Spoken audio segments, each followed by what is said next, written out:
All right, we are live with Alexander Mercouris in London, and we have with us once again on the Duran an honor and a pleasure to welcome back Mr. Garland Nixon. Garland, how you doing? Great, guys. Thanks for inviting me. Great to have you on. And before we get started, Garland, where can people follow your work? Well, mostly on my YouTube channel. Of course, I'm on, like Facebook and Instagram and Telegram. I have a channel there, but, I'm pretty much daily on my YouTube channel. All right, I have that link in the description box down below, and I will also add it as a pinned comment. Definitely recommend following, subscribing to Garland's YouTube channel. And a quick shout out, hello to everyone that is watching us on Odyssey, Rockfin, Rumble, YouTube, and our locals page, theduran.locals.com. And to our moderators, Zariel, I see that you are with us, and I think it's just Zariel for now moderating, but a big thank you to our moderators as well. So, Alexander, Garland, let's talk about what is happening with the escalation escalator. Trump's ascendance on the escalation escalator. Yeah, the interesting thing about the escalation escalator is once you get on it, it is all but impossible ever to get off. That is the nature of escalators. It's very, very difficult to walk down them if they're moving upwards. And this is what this is doing. There is nobody better to discuss this with than Garland. I would absolutely advise people to go to his YouTube channel and to subscribe to it. I think it's one of the most informative YouTube channels there and discussing international relations. We're privileged to have him again. It's a while, by the way, Garland, since we've had you. And can I just say, perhaps too long? And it is great to have you again on our program. So today, Trump meets Zelensky. A few weeks ago, it seems like an age now, but it was just a few weeks ago, Trump met Putin in Alaska. There was lots of talk about breakthroughs, about all kinds of movements forward. Now, instead, he's meeting Zelensky. Lavrov, the Russian foreign minister, has given a gigantic interview to the Russian newspaper Kommersant, one of the longest I've ever seen. And by the way, one that the Russian Foreign Ministry published a translation of in an incredibly short time. And my conclusion about that particular interview is that Lavrov was reading the funeral rites of Alaska. The entire process of the discussions in Alaska, he appears to realize, even if his boss, Putin, is still in denial to some extent about this, that is going nowhere and it has ended. And there was a particularly pointed moment in this interview in which Lavrov said to the interviewer, he said, we came up with all of these proposals to the Americans about how to move forward, but we have had no reaction from the Americans to any one of them. And the interviewer said, you have had a reaction. The reaction is he's going to supply Zelensky with tomahawks.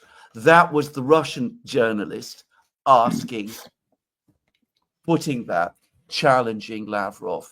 That, to my mind, speaks volumes about the mood in Moscow, in Russia, at this particular time. Am I right? Are we indeed at the moment when the Alaska process has indeed ended? Was it ever a real process at all?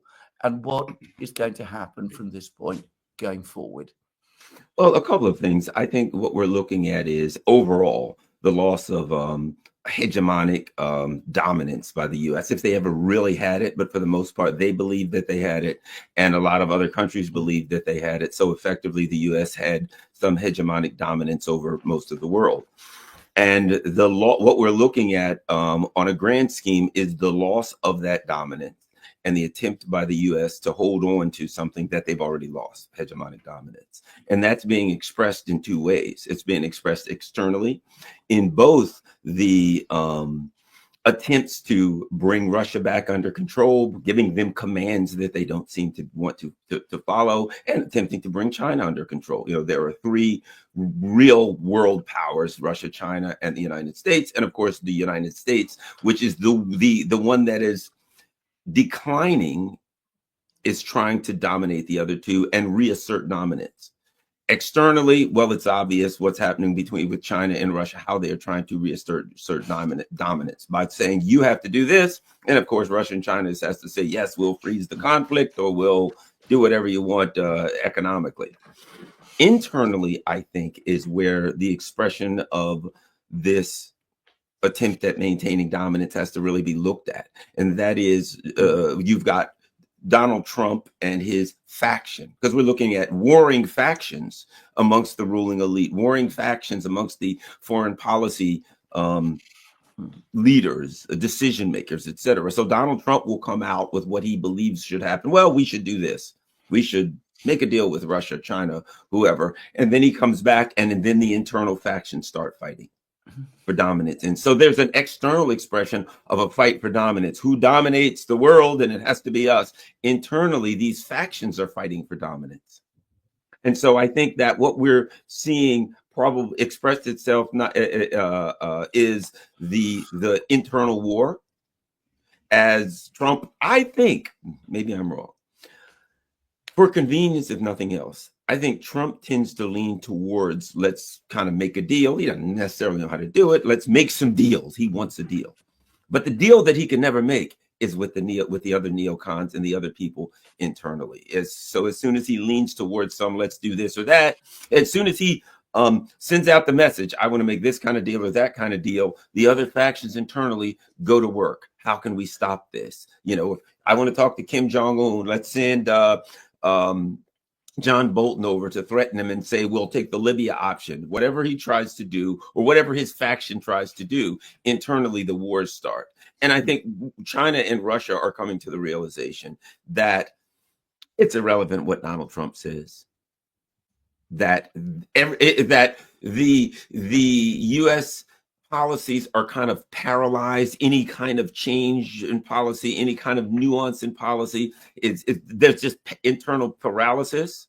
So instead, all you're going to get is they're going to punch. They're going to try to just continually to exert dominance, and that's how they go down. They're going down.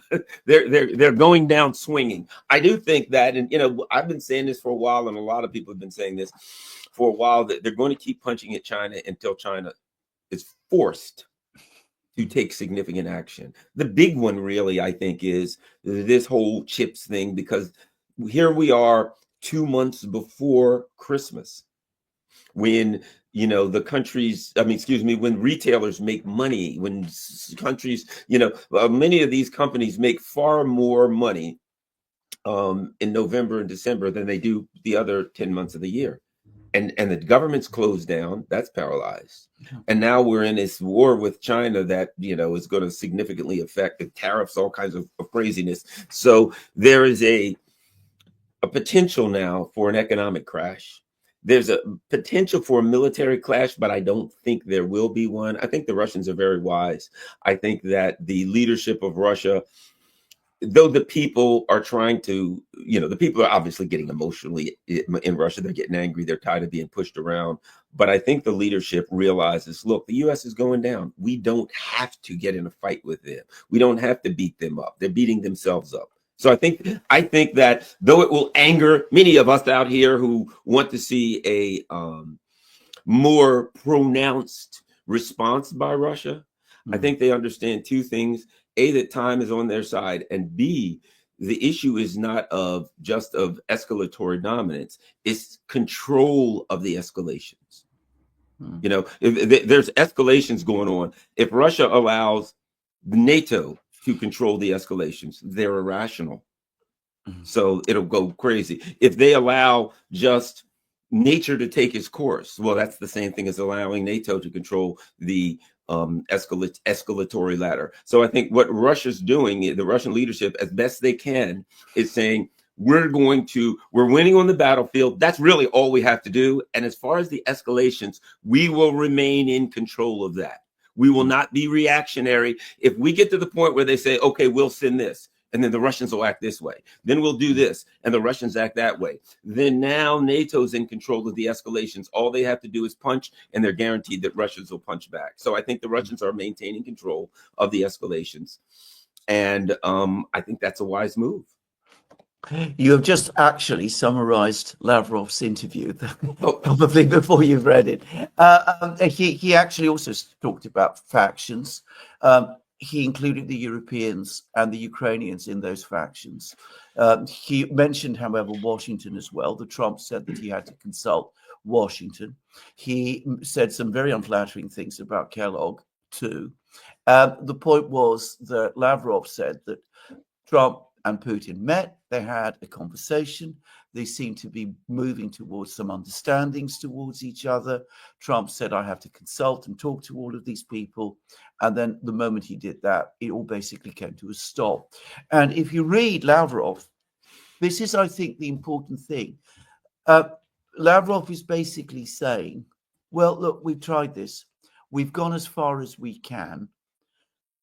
If the Americans aren't able to meet with us and talk with us and come to decisions with us, then what's the point of all of this? And the line that's going to be drawn is going to be over the Tomahawks. If the Tomahawks are indeed supplied to the Ukraine, then that finally means that discussions with the Americans are going to lead nowhere, and that they're not serious. It's a very interesting interview, and it's clearly been very negotiated. I think there are many different opinions in Moscow, some of them a lot more hardline than the ones Lavrov was expressing in that interview. But it was clear that a line is now being drawn. This is it. We've gone as far as we can. There's no point negotiating with Trump any further if he does decide to go up this escalator, this ladder that we've just been talking about. And yes, maybe they won't overreact to the Tomahawks. They aren't scared of them, and they don't give the impression that they're scared of them. But if they are supplied, it buries the idea that there's going to be discussions, negotiations with the United States. Now, what is very strange about all of this is that I've been reading in CNN that apparently Trump believes that the Tomahawks are going to buy him leverage.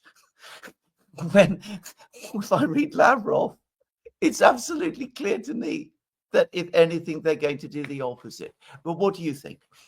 Well, I'm not sure, because there are so many things that come out now in the U.S. media that clearly originate from various factions that are fighting, that put things out so that they can, influence the conversation. So I read these things, and I think you have to view them through two lenses. One lens being, if it's absolutely true, then we should take X from it. The other lens is, if it's one of the factions playing games and trying to influence the conversation, then we should have to take something totally different from it, which leads us to the same conclusion that we get about Donald Trump. And that is, you cannot focus on what Donald Trump says or tweets or truths or whatever on any given day. You have to evaluate the actions that are taken. And I think the Russians and the Chinese are both there. And that's the same way with these foreign policy or these media outlets that, claim to have internal access. And that is, these things are said, fine, let's look at how that translates into U.S. actions on the battlefield or on the field of in the field of economics right now. So I just think that the Trump administration, in both Russia and China, I think you have to look at the reason I bring them both up is because this is one battle. The United States, there's three world powers, and one of them is declining, and that one is trying to take the other two out, which means the other two have to come together. And I think that China's doing now with the rare earth is they're kind of restricting US's the military options of the US and its allies, vassals, whatever you want to call them. They're forcing them to look long term. Oh my gosh, can we get into a war? Can we sustain it? What are we going to do? They're putting another, they're punching them from one side while they deal with the Russians on the other side. I think it is. I don't think I believe that the Russians and the Chinese are talking about how they're approaching the instability of the U.S. and its allies. And so I think this is all one fight. But I think right now, I don't see how the U.S. can continue with this attempt to assert domination. Because that's what we keep saying, attempts to assert domination. China, you have to do what we want. And China says no, and China reacts. Okay, then Russia, you have to do what we want. Freeze the conflict. No. Okay, then do this. No. And they're making proclamations, they're making declarations, they're making orders, and they're in a situation now that every time they do that, it backfires. And rather than establish domination, they are actually establishing to the world their weakness. But let me say this: if you go internally, these demands for Russia and China are attempts to establish domination over Russia and China from one perspective, but internally, it's also attempt to reestablish to the various factions. Well, my faction is in charge because look, we can order China and Russia around. Then the other faction says, no, your faction is weak. You're telling China and Russia what to do, and they're not listening. You should listen to our faction and go along with what we want, which is harsher or more militaristic or whatever. And all of these things are reflected on both sides. This is a very good point, actually. And as somebody who's worked in bureaucracies, I know exactly what I can absolutely verify that when bureaucracies become factionalized, even more important than the actual result is the battle, the internal battle, and winning the internal battle by selling the policy is more important than the actual success of the policy. So it might fail completely, but if it leaves you on top, then that is what really matters to the people involved. I've seen this play out time and time again, and I'm sure that you have as well in the bureaucracies that you've worked in. Now, let's actually talk a little bit more actually about the situation with Ukraine, because and I want to focus a bit on Russia at the beginning, because we will turn to China later, but let's just, because we started with Russia, let's talk about Russia. The Russians are winning the war in Ukraine. There's been more military news. The Russians also have debates that go on inside Russia too. There are some people who take a harder line and are very unhappy. And I don't think there's any doubt about this. There's been an almost open debate over the last week connected to the supply of the Tomahawk missiles. I mean, Putin has been criticized pretty much to his face in encounters with the media about the fact that he's been too emollient to the Americans.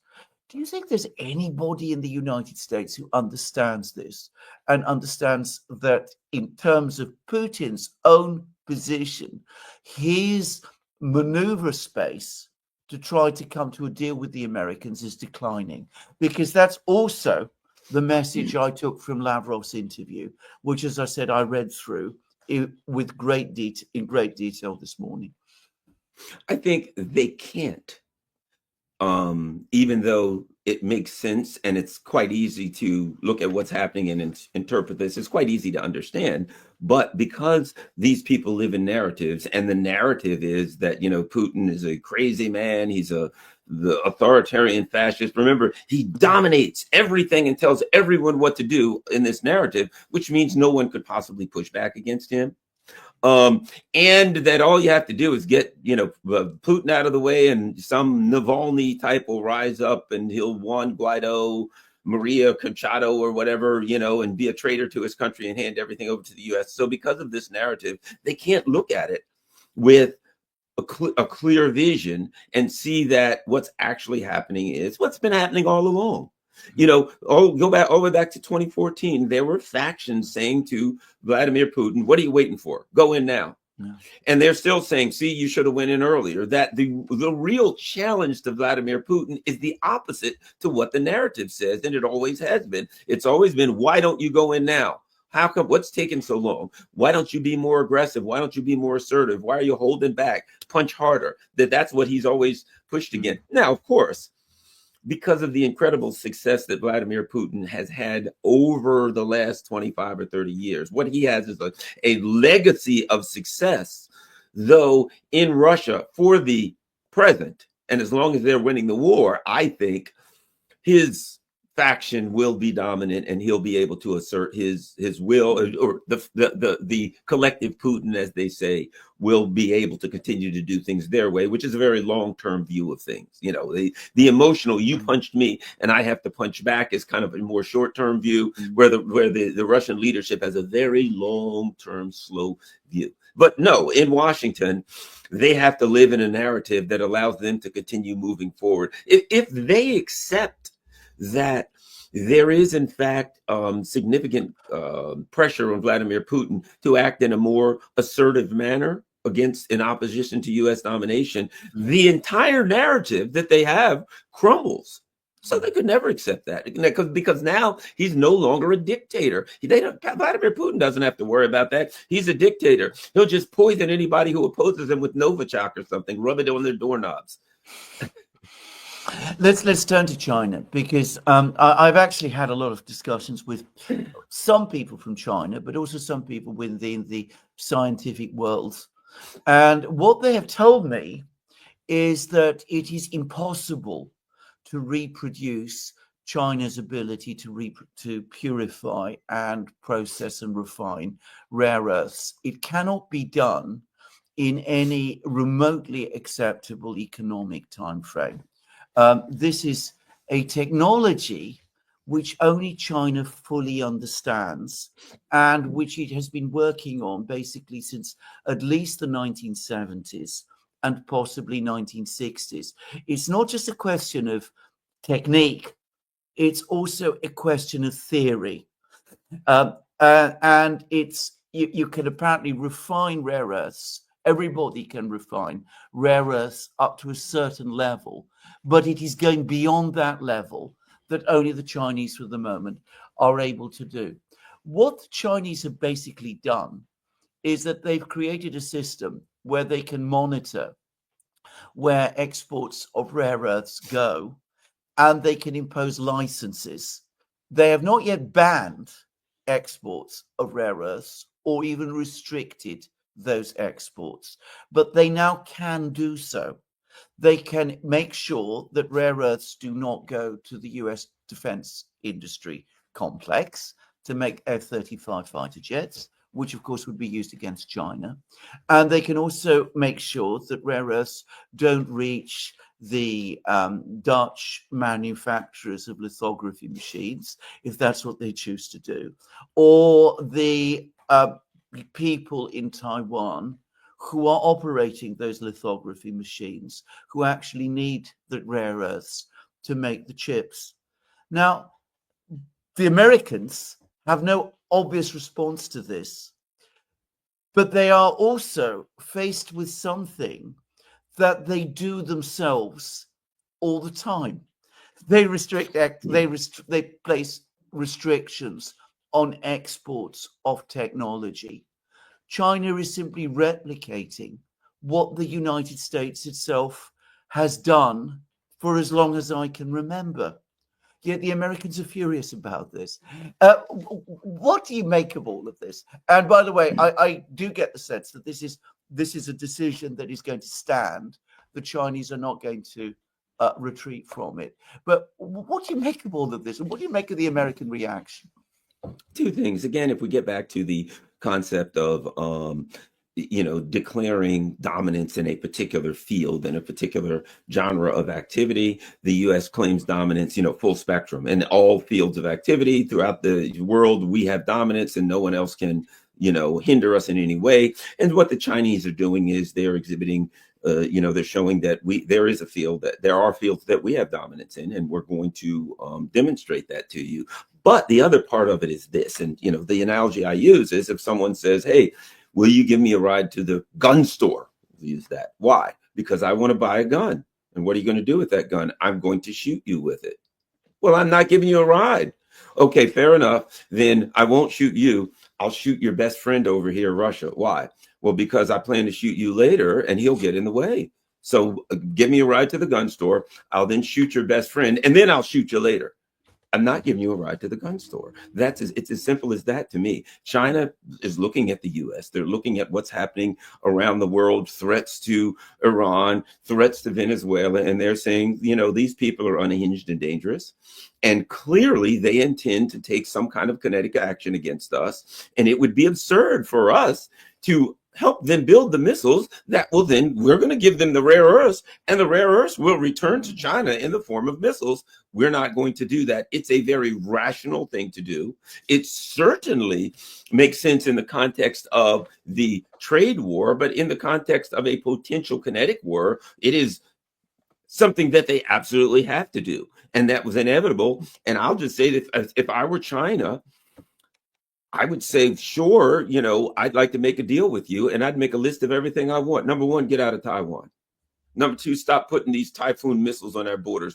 I'd make a list of things that I'd probably know the United States wouldn't do, and say, just do all of these things, not any one of them, no room for negotiation. And when the U.S. says, we're not going to do that, I'd say, I don't have a problem with that. You're never going to get these rare earths. But what's interesting is, when you get into it, not just the rare earth, the machinery for processing the rare earths, the plans to build machinery, the parts for machinery, the technology, anything to do with rare earths is cut off the United States minimum, and its allies are 25 years away. So the time will come where the U.S. will have no choice but to buckle. It may be months away, it may be years away, but it actually ensures that the U.S. and that NATO, et cetera, the extended NATO, does not have the industrial capacity to maintain a conflict against Russia. I mean, if I'm against China or anyone else. So I think it was inevitable. I think it's something they had to do. And like you, I think it stands. I don't see how they could back down from that in the face of kinetic threats from the United States. Well, apparently they have no intention of backing down. And again, I had a long discussion with somebody who explained to me all the various steps the United States has been taking over the last 6 weeks, by the way, including something I didn't know, banning Chinese airlines from accessing the United States by overflying Russia, which apparently infuriated the Chinese especially. Anyway, the point is that they're not going to back down, and they too have come to the conclusion that they have to start asserting themselves in this way. And this is where I come back to the whole business of the escalator, because if you get onto it, as I said, it's very, very difficult to get off. And one thing the Americans never seem to understand is that if you do escalate, others will take reciprocal action. Now, Lavrov, going back to that interview, he said, this is very bizarre because Trump says that he doesn't want to escalate the war, and yet he wants to send tomahawks to Ukraine. He doesn't seem to understand that tomahawks are themselves a type of escalation. I mean, it's there in his interview, by the way. If this is done, it will do colossal damage. It will mean that the entire process of dialogue with him has gone. It means we can't even consider any way in which he could possibly set himself up as some kind of mediator in these discussions. All that's out of, absolutely off. And if the United States does what Trump is now threatening against China, impose 100% tariffs on the 1st of November, then, of course, the Chinese have now got the apparatus in place. They will stop exports of rare earths, and they will increase tariffs as well. So, again, it does seem very strange that the United States never gets this, that escalation actually works in the end to its own disadvantage, because the United States should be trying to end a war which it is losing in Ukraine. It should be trying to get out of an economic war with China that is going to work against it. But it doesn't seem able to do that. And I think it comes back to, the failure to have a reverse gear. and align that with the concept of hegemonic dominance, right? Those things are the same. If I am the hegemon, if I am in full control, I don't need a reverse gear because I just tell people what to do and they do it. Now, here's the problem you have. Let's say in that analogy, you're in a car and you're in forward and someone says, put it in reverse. We're in trouble. There's a cliff ahead. We're going to go over the cliff. 1,000 feet below is in the ocean and rocks, and it's not going to work out well for us. And other people are watching you. They're going to say, you might want to put it in reverse. No, I'm never going to put it in reverse. Well, I think it's inevitable what's going to happen. If you don't, you're going off a cliff. And so now what we see is a situation where they don't have a reverse gear, which is fine when you're on a nice flat and straight road and you're going through the desert. You can go long ways and forward. But when you start to see danger ahead, you put it in reverse to save yourself. You put it in reverse. The concept being a reverse gear would show weakness, that we are going forward and we're going to run over everybody because we're strong. And if we put it in reverse, if we put on the brakes, if we slow up, that will show we're weak. But if you're heading off a cliff, it will show that you're prudent and it will show that you want to survive. So I think China and Russia, particularly China too, but they're looking at them saying, okay, we can take action. You can put it in reverse if you want to, but if you don't, you're the ones that are going to suffer. And so what we're seeing now is the point where, as you said, getting on the escalator, the escalator means you never get off, or the fact is once you're in forward, you never go into reverse, is the same thing as we're heading for a cliff. And if we don't put it in reverse, we're not putting it in reverse to save them, to help them, to look out for other people. That the failure to have a reverse gear for the US is now becoming a liability. It's now becoming very, very dangerous. And more people, even in your car, people in the US are starting to scream. The farmers that sell soybeans are starting to scream, hey, put this thing in reverse. We're going off a cliff here. I think, again, internally, the question will be, what would drive the U.S. to a reverse gear? An internal voice, internal opposition. I always say this, the one thing that the ruling elite are horrified of more than anything else is internal uprising. And that's why there's so much suppression going on right now. They're not really scared of the Russians. The Russians are coming against, they know they're not. But what they do have to do is suppress people in the UK that are protesting against things they don't want, or Germany or France or what have you. So I think watch for the internal voices that start feeling economic and other kinds of pain and that are screaming, we're all on this bus, put this darn thing in reverse before we go over a cliff. That's the only thing that will cause it. Indeed, and especially the internal elite voices that start to be that start to push back. Can we also just discuss India and this very, very bizarre comment that Trump made yesterday? He had his telephone conversation with Modi. Modi has been trying to soothe relations with the US. He's had a number of conversations with Trump. He met with the US ambassador to India a couple of days ago. This is the new US ambassador to India. He then had another conversation with Trump. Trump comes out and says the Indians have agreed to stop buying Russian oil.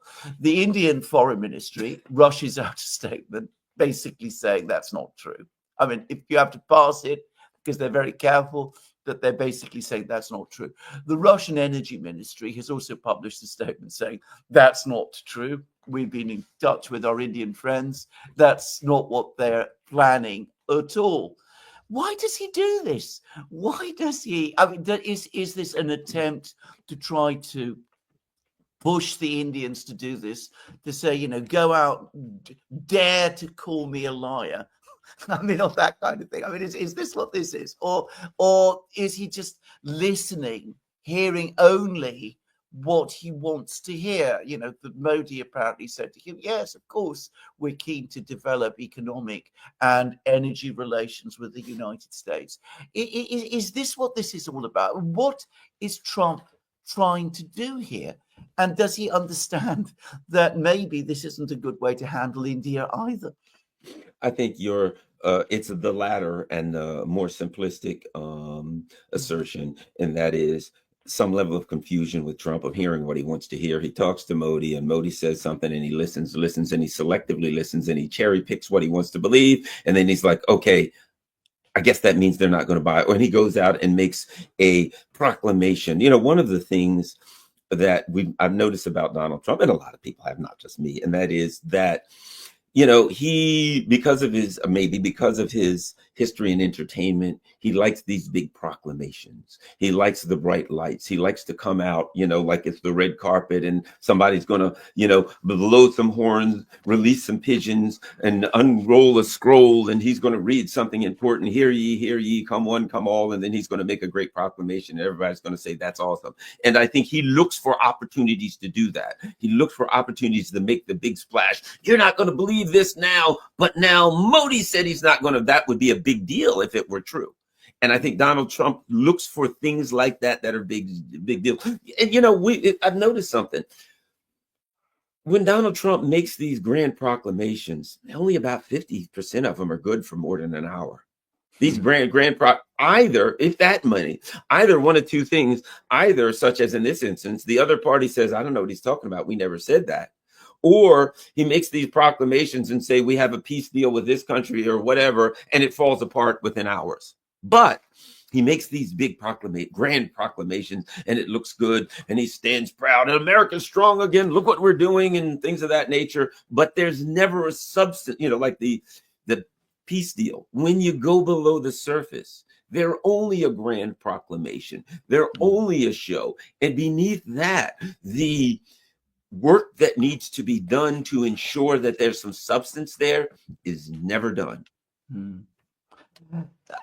Does he understand that it is his own presidency that is on the line from all of this? Because he is basically wrecking any chance of a relationship with the Russians. Putin, as I said, has gone far out on a limb here. Opinion in Russia has never been really keen on this. By the way, and just for the record, there are plenty of people in Russia about the Tomahawks who say bring them on, precisely because they don't want to see the rapprochement with, or at least a dialogue with the Americans, because they don't trust or like the Americans very much anymore.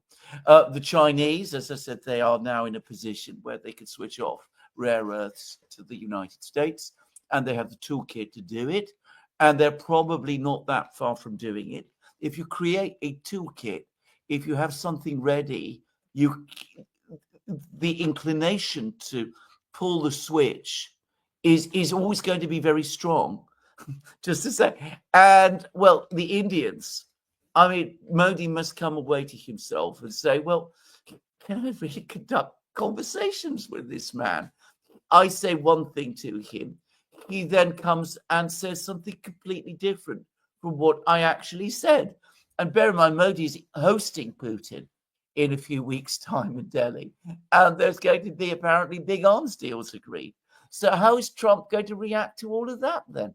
I mean, it is not a wise way to conduct policy of any kind to make it up like this. I think a couple of things. I think we already know how the Trump team will respond, and that is with a temper tantrum, because that's the way they always respond. So there'll be a temper tantrum. Oh, we'll put 5,000,000% tariffs on India, and we'll destroy their economy. We'll wipe them out. We'll destroy them. We'll take them out. So I think now, and the issue too is with this temper tantrum. That's the way I think most people even people that are watching this are probably shaking their heads saying, yeah, it's always a temper tantrum, right? But the temper tantrum doesn't do any good anymore, because now people expect it. So it's like, what form is this temper tantrum going to take this time? Before you do anything that the U.S.'s foreign policy establishment isn't going to like, you understand that the temper tantrum there, and you just try to project what it might be. You look at your weaknesses, you look at what makes the biggest splash, and you project that their temper tantrum is coming. So therefore, it has no it really doesn't have an effect on policy anymore, because everybody knows it's coming. And of course, because you're projecting the temper tantrum and it's going to be projected towards the BRICS countries, towards this other alliance, now what's also happening is the projections for a temper tantrum, there is a unified response prepared. So that now when India says, well, they'll probably come at us in this way, Then they talk to Russia and China and they say, well, let's snatch this rug out from under us, most likely. Here are the areas of weakness. And then they say to Russia and China, hey, we've got an area of weakness. And Russia and China can then say, we can plug that hole this way or that way. And I think what we're seeing is unified responses now. Look at the soybeans. Oh, no soybeans, or, we've got an issue with soybeans. Where can we get them? Oh, we can get them from Brazil, Argentina. There's other places we can get them. So the other problem that the U.S. has here is that these continuous, outrageous, angry, emotional, temper tantrum style responses has created by necessity a dynamic where the other countries are coming together, figuring how they can work together to plug holes. Everybody knows they're going to get hit with something, whatever their weakness is, and now they have to work together so that they can figure out how to plug the holes. I mean, the soybeans things in particular is itself extraordinary, because Trump is now furious that apparently China is trying to grow its own soybeans and is buying them from Argentina and Brazil. The reason that the Chinese are diversifying buying soybeans is because of the tariff wars that have been created by the US and China as a result of these steps that Trump himself initiated. So it is now cheaper for the Chinese to buy soybeans from Brazil and Argentina, or even to grow it itself. Apparently, this particular episode has provoked the most bizarre mockery in China. And, the idea that we won't buy cooking oil. I mean, if ever there is a case of, this isn't escalation, it's stupidity, it's nonsense. I mean, talking in this way. I mean, it's something that governments and around the world, they're not going to be intimidated over it. They're going to be laughing at some of it. Now, let's touch briefly on the Middle East, actually, because again, it's hot and cold. So Trump goes to Israel. There's a ceasefire now in Gaza.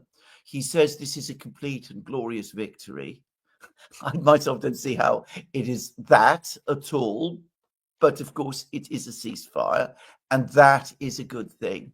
He then says what a great thing it would be if Israel and Iran could become friends again.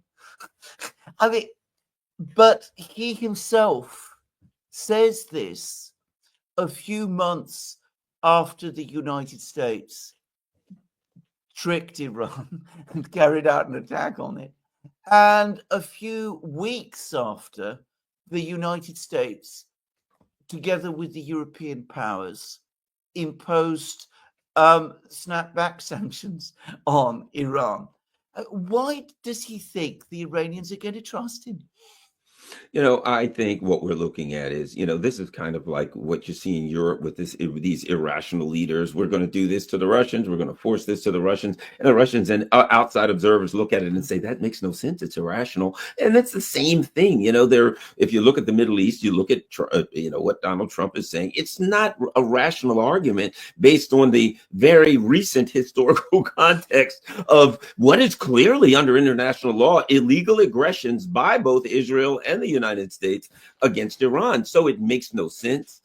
But I think it's one of the things that, again, if you look at it internally, one of the things that Donald Trump is facing now is a significant deterioration of support amongst his base, amongst the people who were, 100% pro Donald Trump, no matter what. This Charlie Kirk thing has dramatically eroded his support. The issue of Israel and Zionism is becoming far less popular amongst the MAGA people. It was extremely popular. So Donald Trump now, they're making arguments and have been for a while. You said that you were going to bring peace. And a lot of the MAGA people were somewhat of a peace anti-war coalition. And I think what Donald Trump is trying to do here is trying to use some rhetoric, maybe, to gain favor with the his MAGA base that's drifting away due to his foreign policy. But all he's giving them is the rhetoric. These people are not stupid. They want to see concrete action, which Donald Trump doesn't appear able to do based on, as I said, the warring factions going on. So I think this is rhetoric for his base. I'm the peace president. Oh, we're going to bring peace in the Middle East, blah, blah, blah. And I think the MAGA people they're looking at Charlie Kirk, they're looking at all these things and saying, well, you're going to have to show me more than this, buddy. Absent mobilization of internal opposition, including, as I said, elite internal opposition, where does escalation stop? I mean, let's go back to Ukraine and the conflict there. I mean, Zelensky gets every single weapon system he asks for. This has been the iron rule throughout this conflict. He's got his HIMARS, his F-16s, his M777s, his Abrams tanks, his Leopard 2s, his Bradleys. Now he's going to get Tomahawks, or so it seems. He's also agitating constantly for Patriot missiles. Now, the point is, none of that has worked. Not a single system that has been provided to Ukraine up to now has proved the game changer that people said it would be. Now we have a situation where we're going to provide a weapon system that people at the outset of the war would have said is inconceivable that the United States would ever give to Ukraine. We will have missiles launched deep inside Russia, a weapon system doing things which was never done by either superpower against the other at any time in the Cold War. Yes, the Russians have proved unbelievably disciplined and incredibly restrained in the face of this. But the fact is, however indisciplined and restrained they are, the escalation never stops. Where does it stop? And can one not see the argument that is being made in Moscow that this restraint that we are showing, all it is doing is inviting further escalation? Because the escalation is a result of an internal conversation rather than anything that Russia or China or Iran or anything else is doing, I would argue that those voices are wrong. That those voices are saying there's something we could do or not do that would affect the decision-making process inside the U.S. foreign policy blob. There isn't. These actions are as a result of the internal conversation, the internal fights for domination, and the fight for domination, I think, is this. This is the way we should do things to make the Russians and the Chinese and everybody do what we want. This is one faction. Punch them, strangle them, choke them, poke them in the eyes, beat them up, and they'll do what we want. And there's another saying, well, let's do this another way. Perhaps let's do this, that. So that the friction between the foreign policy factions are driving these things, not anything the Russians are doing or not doing. So I would argue that it's kind of like, you see a person who maybe, certain maybe schizophrenia or what have you, that have a really an unhealthy conversation going on in their mind, and that drives them to do something, externally that's very detrimental to themselves. There's nothing that people on the outside could have done to affect that, because there was a broken internal conversation driving them to, I think the aliens are coming to get me, therefore I'd better do this. And I think that's where we are. There's an internal conversation going on, a battle for supremacy internally. I do think that where does it stop? There's one thing that's important, and that is this, and you'll notice this, Iran, etc. U.S. presidents know, and I don't want to sound callous with this term, but this is a term that's frequently used in the U.S., body bags. You don't want dead soldiers coming home. So there's a reason they use proxy forces. Yeah, well, more dead Ukrainians, whatever, who knows, Romanians, Poles, who cares? Let them die, lots of it. But dead Americans coming home is not popular here. And that will, as a result, they learned that after the Iraq War. Iraq and Afghanistan is, that everything as a result of the Iraq War, really in 2008, Obama came in, and people forget he had these gigantic supermajorities. He had a veto proof, he had, what was it? What do you call it? A filibuster proof majority he had 60 senators. He could do anything he wanted. Sadly, he didn't. Well, I guess he did, but they weren't good things. But my point being, he had immense power because there were body bags coming home from Iraq. That was what wiped the Republican Party out. And I think that a lot of people in the foreign policy establishment do understand that if they start putting American soldiers in harm's way and American soldiers start coming home, unfortunately in flag draped coffins, that it could awaken and erupt that anti-war sentiment. I think that Trump knows that the MAGA people will go ballistic because they do not want that at all. So that's now the problem is they could get there by making foolish decisions, but that is I think the people in power know that's a red line for a lot of Americans. That at that point, particularly look at the polls as far as people under 30 when it comes to foreign policy, when it comes to Israel, when it comes to all of these things. They're the ones that would have to fight these wars, and they're the ones least inclined to support these things. And that's who you'd have to send. If they tried to do a draft in the United States, they'd burn this country to the ground. Young people would burn this country to the ground at this point. It wouldn't work.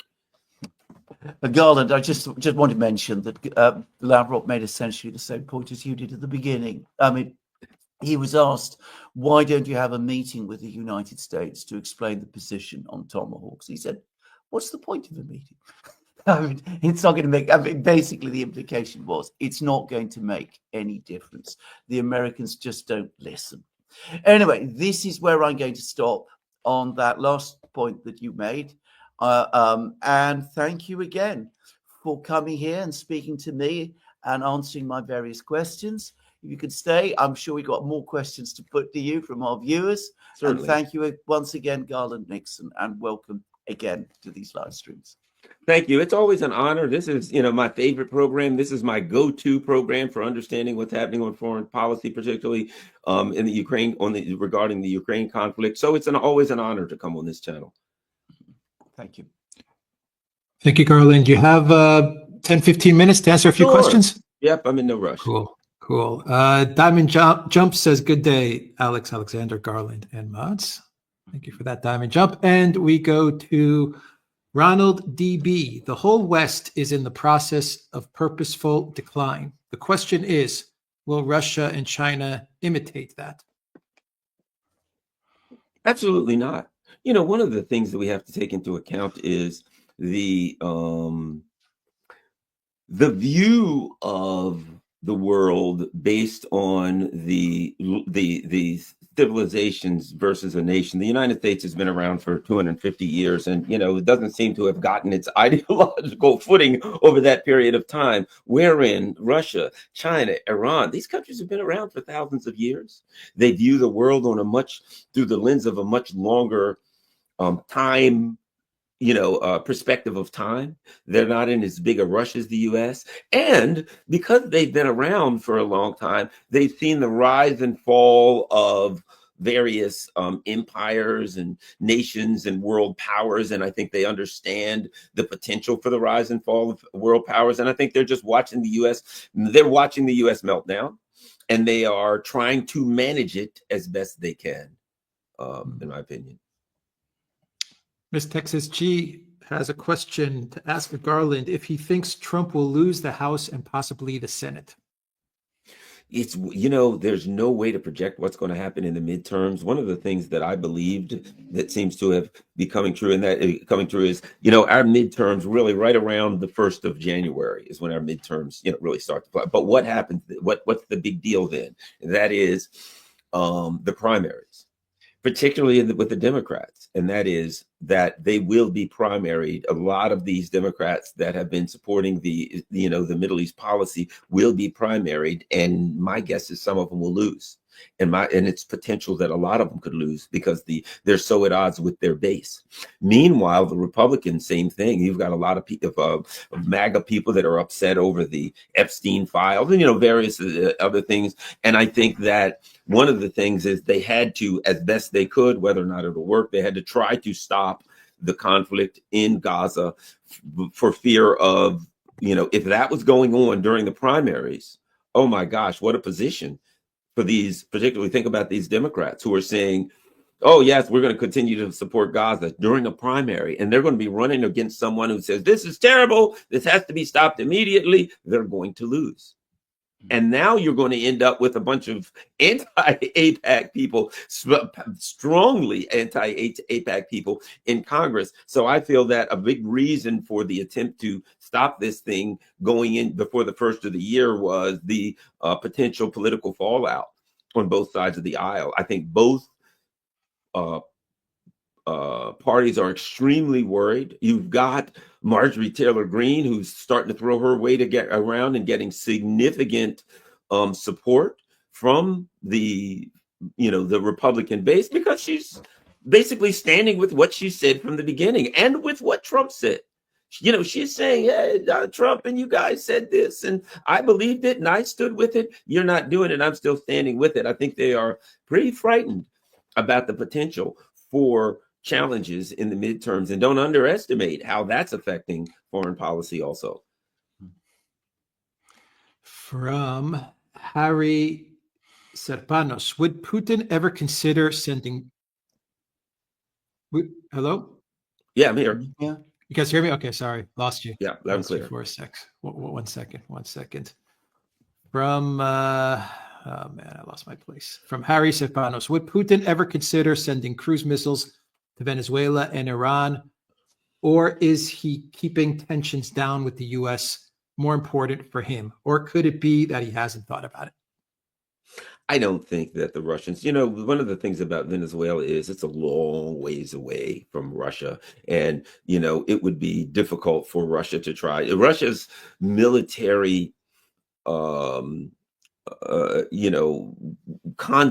general concepts foundations are not based on projecting power long distances away. It's pretty much a defensive perspective militarily. So I don't think they're going to be looking to project their power into the Western Hemisphere in Venezuela or whatever. I think they'll help Venezuela however they can.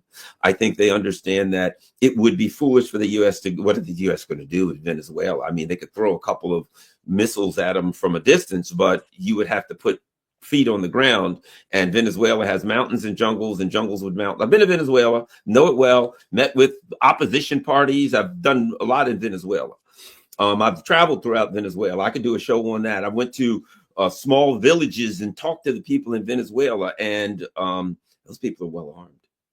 I mean, they're people, hundreds and hundreds of thousands, if not millions of people who are armed with military weapons, machine guns, grenades. So how are you going to send troops into a country where everybody's armed and there's nothing but mountains and jungles and ambush points all over the place? It would be absurd for the United States to try to put boots on the ground in Venezuela. They'd be torn to shreds. So they could throw some weapons from a distance and maybe do some damage. What is Venezuela the size of like Germany and France combined? It's a huge country. So it would be very difficult for the United States to do anything other than just throw some long distance weapons from Venezuela. They couldn't go in there. They couldn't hold any ground. So I don't think the Russians have to do anything. It would be, Vietnam on steroids for the U.S. to go into. It would be extremely difficult, and it would weaken the U.S.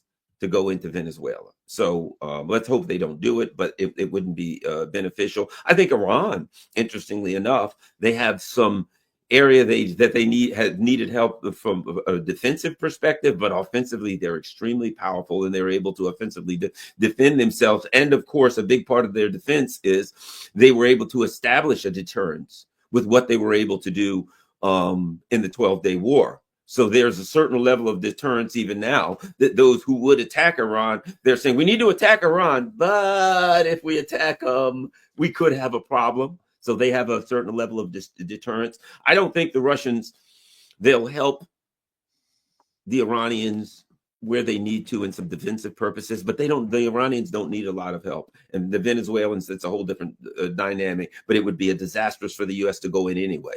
And it would be, now, just from a perspective of foreign policy, I do not want the U.S. to go into Venezuela. I've been there, love the people. I don't want to see them suffer at all as they have been suffering. But it would be a big mistake, and it would be, in a way, beneficial for other adversaries throughout the world anytime the superpower the U.S. power gets bogged down in one area of the world and starts using up weaponry that they can't rebuild because they don't have rare earth, it's going to be beneficial to the entire world project that's trying to defend itself from the deterioration of U.S. hegemony.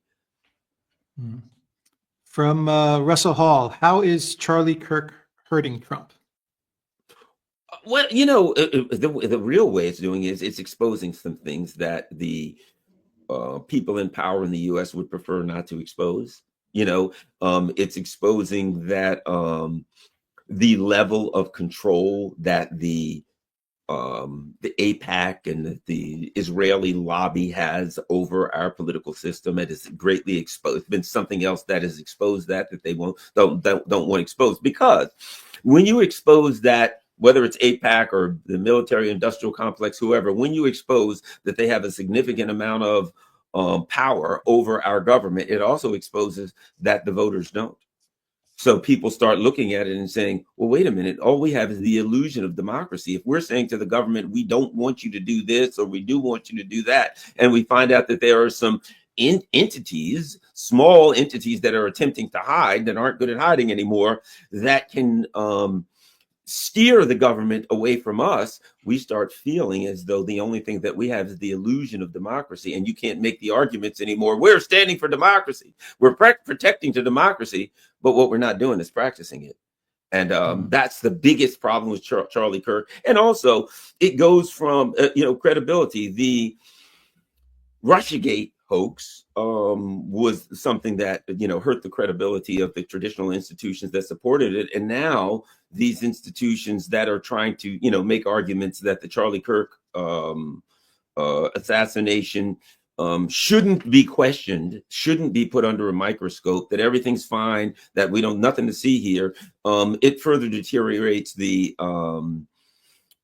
trust and faith in these institutions, to the point where there's the traditional institutions of power, the media, politics are disregarded. And now people are simply saying this: we got to go online and watch the Duran or Garland Nixon or this guy or whoever that's talking, or Candace Owens or whoever. Now the institutions, particularly of media, have completely changed. You guys are an institution, an informational institution. And again, Candace Owens, Tucker Carlson, et cetera, people are turning off. Larry Ellison's buying CBS. And I've heard a lot of people say, who cares? Who watches CBS anyway? I'm turning on Tucker Carlson and the Duran. From Fuzzy Balls, at some point, won't the EU and NATO and the USA essentially be demilitarized? With Ukraine consuming critical reserves, at some point it's untenable. Absolutely. A point I've been making for a long time is, you've probably heard me say it. I refer to Ukraine as a trash compactor, and NATO just keeps throwing its stuff in there, and Russia just keeps emptying the trash can compactor and saying, okay, throw more stuff in there. One of the things that I'd just say this: if I were Russia, I would operate as slowly as I possibly could. I don't know what they're doing. I'm not saying they're doing this. This is one of the possibilities, but I'd operate as slowly as I could. I would drag this thing out as long as I could, because my adversary is getting weaker. And if I have a strategy that's weakening my adversary, slowly but surely, I'm going to continue with that strategy as long as I can, because the ultimate end to that strategy is that if it goes on long enough, my adversary will eventually be completely out of power. So if I'm the Russians and I drag this on, yes, send them some more tanks, send them some more planes, just keep sending stuff in here. Let's do this until you don't have a single tank left, a single plane, a single bullet. And if you combine the two things with Russia's saying, send the stuff in here so we can blow it up and use it up here, and might I add, and that we can see how this technology works, that we can take these Tomahawks or whatever we get back, reverse engineer them, share all of the technology with China and Russia and whoever else, so we're all able to thwart these kinds of offensive weapons. If you look at that, then it's beneficial to Russia to continue this. And what they're doing is the combination. You have a combination now. They're destroying Western military war material, as China now puts a halt to the ability to replenish the supplies. There's an inevitability here where these two strategies no longer run parallel. At some point, they intersect. And where they intersect is you're out of war material and you can't build anymore. Okay, we're done. And that is an inevitability if we continue here with these two parallel policies. They at some point intersect.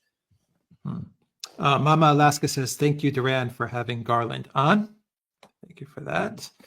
And from Paul Walker, who on earth advises Trump, Garland? Everything he says is the polar opposite. What's sad is that the factions, this is going to sound crazy, the factions in U.S. foreign policy are so irrational that Trump might be one of the more sane ones. You know, they're so irrational. Donald Trump occasionally says something that makes sense. Let's not forget, Donald Trump is the guy who a while back said, look, the Russians, they defeated Hitler, they defeated Napoleon. You know, you're fighting a country way bigger than you. This is not smart. You're inevitably going to lose, saying this to Ukraine. So Donald Trump knows what's going on. Regardless of what he says now, at some point he knew what was going on, and I suspect he still does. And he's responding to the pressures around him. But I think that it's just that the entire process is very, very irrational and senseless. And what was? Could you repeat the question one more time so I make sure I answered it? I just lost my place on that. Oh, okay. Who's advising Trump? I think was the question. It was simple. Who's advising Trump? Yeah, who are the people? That's a good question. That's a good question. And so who's advising Trump, and how much power does Trump really have? If they say, Trump, you should do this. Well, what happens if Trump says, no, I don't want to do that? So even if they advise him to do something and he says yes or no, how much authority does he have to say yes or no? And as we've seen in the past, if he says, no, I don't want to do this, are they really going to listen? If Donald Trump says, okay, CIA, I don't want you to do this in Ukraine. What we've seen in the past, they'll say, okay, we're not going to do that anymore in Ukraine, sir, and they're going to do it anyway. So advising Trump, how much authority does Trump really have? Is he really the, quote, president, in the understand that we say it in that he is an administrator of U.S. foreign policy, right? Or is he the president? We'll go with the word. Does he preside over U.S. foreign policy? Does he administrate U.S. foreign policy? To some extent, he presides over it rather than administrates it. But I think the fact that even that ability of the president to control foreign policy, to direct foreign policy, has significantly deteriorated over the last 20 years. If it was ever even really there, I don't know. Like what happened in Syria in his first term. Yeah. He literally sent a note and said, do this, this, this. And they said, sure, right away, sir. And they lied to him about how many troops were there. They just lied to him about everything. Yeah, exactly. All right. You have time for two more, Garland? Sure. Go ahead. I'm in no rush. Lee Levin says, does the overwhelming U.S. sanctions on Venezuela have an impact on the current suffering in Venezuela? Absolutely. I've been in Venezuela. Now it's better. The last time I was in Venezuela was like 2021, something like that. And 2020, 2021. And it was really, really bad. I mean, nothing was moving. They were, struggling to overcome, just like intense poverty throughout the country. However, let me say this. The people were defiant. The plan, of course, was to make the people suffer and then they'll turn against the government. When you went and talked to the people, they were defiant against the U.S. They were very politically knowledgeable. They were very politically sophisticated. Even you go to, like I said, go out to the littlest village way out in the mountains. Those people were highly sophisticated politically. And when you talk to them, they would explain foreign policy in a way that was shocking to me because Americans don't understand foreign policy like that. And they had a very clear, open and honest understanding of it. They know who's at fault. However, my understanding from people who go to Venezuela now is that the situation is improving due to their relationships, of course, with Russia and China. And of course, Venezuela has a very significant relationship with Iran. Venezuela and Iran are very close. You have Iranian grocery stores there. I remember when I was there are a lot of murals. They do big murals in South America, beautiful murals that people paint all over the place. And there were murals of two things that you would see a lot of murals of. One of them was like a Venezuelan and Iranian flag and hands shaking together, right? The acknowledgement that Iran is a close friend of ours. And Barack Obama with like horns and devil fangs and things. They despise Barack Obama in Venezuela. They absolutely despise. He is the devil incarnate to the people of Venezuela for a number of reasons. TD says, Alexander and Garland, you are doing what matters. Your detailed insights are invaluable. Thank you for your thoughtful attention and tireless dedication to a better world. Thank you for that, TD. And the final question to Garland goes to Miss Texas G. The West cannot afford to lose Ukraine. Number one, it means the defeat of NATO. Number two, every sin the West has been up to in Ukraine will be exposed to the world. And number three, money will be gone with the wind. Your thoughts, Garland? Oh, absolutely. The United States cannot afford to lose Ukraine. And really, in a way, they've already lost it. You know, they've lost it from the perspective of if you and I are playing a game of chess. And at some point, it gets to a point where we look at it. And I know if I move here, you're going to move there. You know how it gets. So, well, if I move here, you'll move. If I move here. And at some point, the game's not over because there are still moves that can be made. But the winner, it has been determined. And so we can continue and, okay, I'll move this and then you'll take that and we'll get to a checkmate. But we both can look at it and determine this game's over. What do we do? Do we play these last few hands? What do we do? I would say that the Ukraine conflict is already lost in that the determination of the outcome of the winner is already there. It's over. Russia has won this. Russia's going to win this. And so right now, the West is struggling with the narrative, you know, trying to maintain the facade that this thing hasn't been lost internally, not to the rest of everybody in the world knows, but they're trying to maintain the narrative to internally. No, and it hasn't lost. We still have a chance of winning. And of course, that leads to some very dangerous circumstances. But I think you are correct in that we talk about Venezuela, Iran, Gaza, etc. But the one that is the big battle is Ukraine, and that is lost. And once, you know, all of these other things to try to maintain hegemony are one thing. When they lose in Ukraine, when it is clear that they've lost in Ukraine, that is it for Western hegemony. They've thrown everything they can at a superpower and they've lost. And at that point, the idea that they can somehow take over Russia and then take over China and all of that stuff is gone. Russia and China will be stronger. They will be more unified, and there will be no hope of, quote, maintaining the hegemony that's already gone. So that Ukraine is the big one. It isn't China anymore. To the U.S., it's China. But once they lose in Ukraine, there is no China. There is no way. There is no path. As REM said, you can't get there from here. Once the Ukraine conflict is lost, it's all lost. And they put all of their eggs in that basket. And that basket is the only question now is how they lose and how soon they lose. And if I'm Russia, it's going to be a long time. I'm in no rush.